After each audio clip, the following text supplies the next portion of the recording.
All right, so let's get into this. What happens when you take an Oscar-winning masterpiece, a really deep film about class struggle, and have it broken down by maybe the most insightful critic on the planet, a 6-year-old? I mean, really think about it. Can the super complex themes in Bong Joon-ho's Parasite actually make sense through the eyes of a first grader?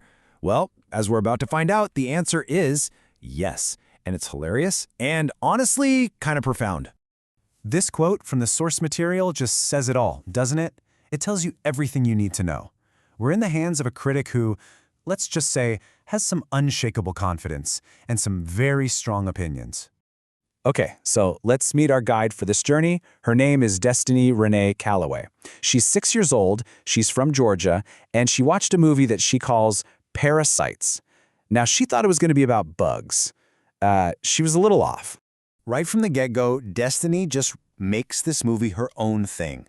She renames the daughter Jessica for some reason, and then she immediately, like a laser, focuses on this one really baffling object that shows up pretty early on. And you know what? Her logic here is just, it's flawless.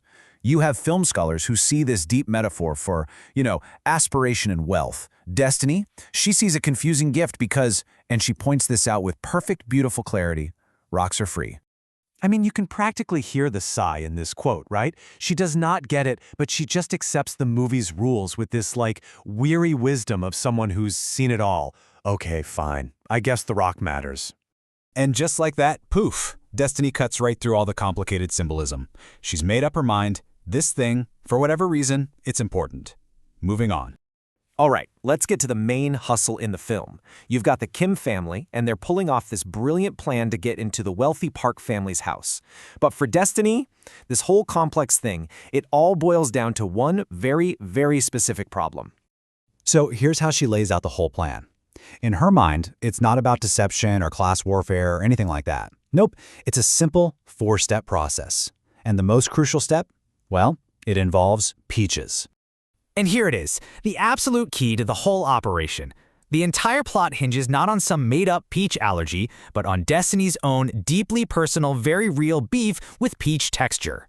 The humor is just, it's perfect. It's so specific, but you totally get it.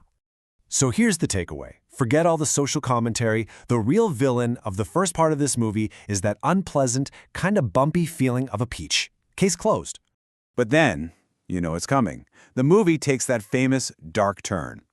Destiny says she was hiding behind a pillow for this whole part, and yeah, you can see why. The sneaky little plan, it's about to get very, very real. So the big, jaw-dropping twist gets revealed, and suddenly you realize there are 2 secret families living in this one house. And Destiny's main concern through all this chaos, she's, quote, real worried about the rock. Right in the middle of all this chaos, Destiny just drops this incredibly powerful observation.